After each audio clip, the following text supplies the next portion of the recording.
നമസ്കാരം. ഓം ഓം ഓം.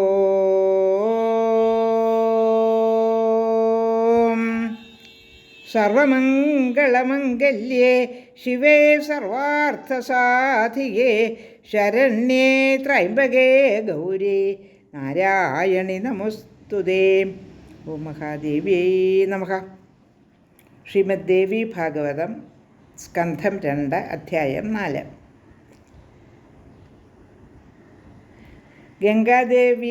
ഗംഗാദേവിയിലും ശന്തനു മഹാരാജാവിലും ജനിച്ച 7 പുത്രന്മാരെയും ഗംഗാനദിയിൽ എറിഞ്ഞു കൊന്നുകളഞ്ഞു.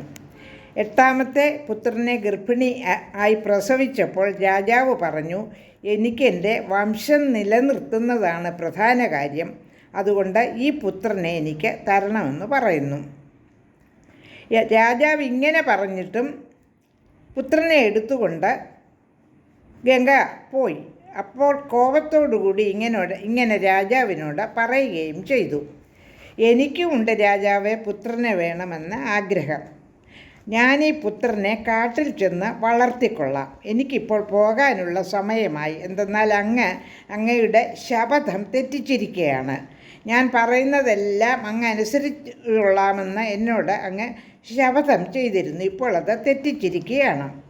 എന്നിട്ട് എന്താണ് ഇങ്ങനെ സംഭവിക്കാനുള്ള കാര്യമെന്ന് ഗംഗ ശന്തനുവിനെ അറിയിക്കുകയാണ്. ഇങ്ങനെ പുത്രന്മാരെ എല്ലാം ഗംഗയിൽ എറിഞ്ഞു കളയാനുള്ള കാരണം എന്താണെന്ന് ഗംഗ അറിയിക്കുന്നു. ദേവകാര്യം സാധിക്കുന്നതിന് വേണ്ടി വന്ന മനുഷ്യ സ്ത്രീയായി ജനിച്ച ഗംഗയാണ് ഞാൻ. പണ്ട് വസിഷ്ഠ മഹർഷി വസുക്കളെ ശപിച്ചിരുന്നു. മനുഷ്യ യോനികളിൽ ജനിക്കട്ടെ എന്നാണ് ശപിച്ചത്. അപ്പോൾ അവർ സഞ്ചരിക്കുന്നതിനിടയ്ക്ക് മനുഷ്യരൂപം ധരിച്ചിരിക്കുന്ന എന്നെ കണ്ട് അപേക്ഷിച്ചത് അവിടുന്ന് ഞങ്ങൾക്ക് അമ്മയായിത്തീരണമെന്നാണ്. അങ്ങനെ അവർക്ക് വരം നൽകിയത് കൊണ്ടാണ് ഞാൻ അങ്ങയുടെ പത്നിയായി തീർന്നത്.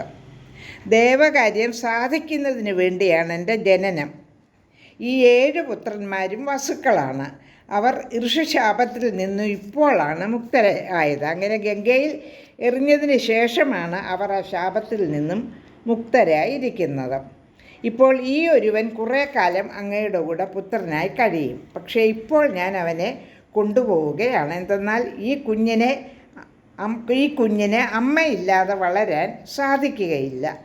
അതുകൊണ്ട് ഞാൻ ഇവനെ കൊണ്ടുപോയിട്ട് ഇവന് യൗവനമാകുമ്പോൾ അങ്ങേക്ക് തന്നുകൊള്ളാമെന്ന് ശന്തനുവിനെ അറിയിക്കുന്നു. ഇനി അടുത്ത ശ്ലോകങ്ങളിലെ പ്രതിപാദ്യം നോക്കാം. ശ്ലോകം 45.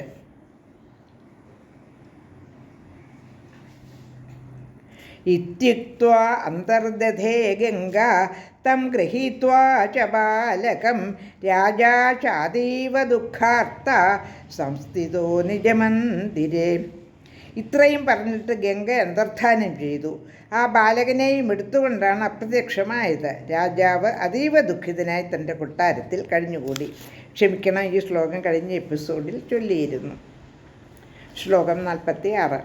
ഭാര്യാ വിരഹജം ദുഃഖം തഥാ പുത്രസ്യ ചാത്ഭുതം സർവദാ ചിന്തയന്നസ്തേ രാജ്യം കുർവൻ മഹീപതി. ശന്തനു മഹാരാജാവ് ഭാര്യ വേർപിരിഞ്ഞതിലുള്ള ദുഃഖവും പുത്രനെക്കുറിച്ചുള്ള അത്ഭുത വൃത്താന്തവും സദാ മനസ്സിൽ പേറിക്കൊണ്ടാണ് രാജ്യഭരണം നിർവഹിച്ചു വന്നത്. ശ്ലോകം 47. ഏവം ഗച്ഛതി കാലേ യഥാ നൃപതിർമൃഗയാം ഗതഃ നിഘ്നൻ മൃഗഗണാൻ ബാണൈർ മഹിഷാൻ സൂകരാനപി. ഇങ്ങനെ നാൾ കഴിയവേ ആ രാജാവ് വേട്ടയാടാൻ വനത്തിൽ പോയി. മാൻകൂട്ടത്തെയും കാട്ടുപോത്തുകളെയും പന്നുകളെയും ബാണങ്ങളെയും കൊന്നുകൊണ്ട് നടന്നു. ശ്ലോകം 48. ഗംഗാതീരമനുപ്രാപ്ത സ രാജാ ശന്തനുസ്തദാ നദീം സ്തോകജലാം ദൃഷ്ട വിസ്മിതസ മഹീപതി. ശന്തനു മഹാരാജാവ് ഗംഗാതീരത്ത് എത്തിച്ചേർന്നു. ഗംഗാനദിയിലപ്പോൾ വെള്ളം വളരെ കുറഞ്ഞതായി കണ്ട് അദ്ദേഹം അത്ഭുതപ്പെട്ടു. ശ്ലോകം 49. തത്ര പശ്യത് കുമാരം തം മുഞ്ചന്തം വിശിഖാൻ ബഹൂൻ ആകൃഷ്ട്യ ച മഹാചാപം ക്രീഡന്തം സരിതസ്തടേ. വലിയ വില്ലുകുലച്ച് ധാരാളം അമ്പുകൾ തൊടുത്തു വിട്ടുകൊണ്ട് വിളയാടുന്ന കുമാരനെ അദ്ദേഹം ആ ഗംഗാതടത്തിൽ കണ്ടു. ശ്ലോകം 50. തം വീക്ഷ്യ വിസ്മിതോ രാജ നസ്മ ജാനാതി കിഞ്ചന നോപലേഭേ സ്മൃതിം ഭൂപ പുത്രോയം മമ വാനവാം. അവനെ കണ്ടിട്ട് വിസ്മയപ്പെട്ട രാജാവിന് ഒന്നും മനസ്സിലായില്ല. ഇത് തൻ്റെ പുത്രനാണോ അല്ലയോ എന്ന ഓർമ്മ രാജാവിന് ഉണ്ടായില്ല. ശ്ലോകം 51.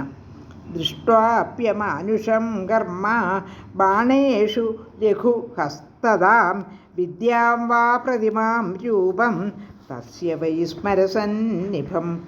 അവൻ്റെ മനുഷ്യ സാധാരണമല്ലാത്ത കർമ്മവും ബാണങ്ങൾ പ്രയോഗിക്കുന്നതിലുള്ള കൈത്തഴക്കവും അതുല്യമായ അറിവും കാമനൊത്ത രൂപസൗന്ദര്യവും അദ്ദേഹം കണ്ടു. ശ്ലോകം 52.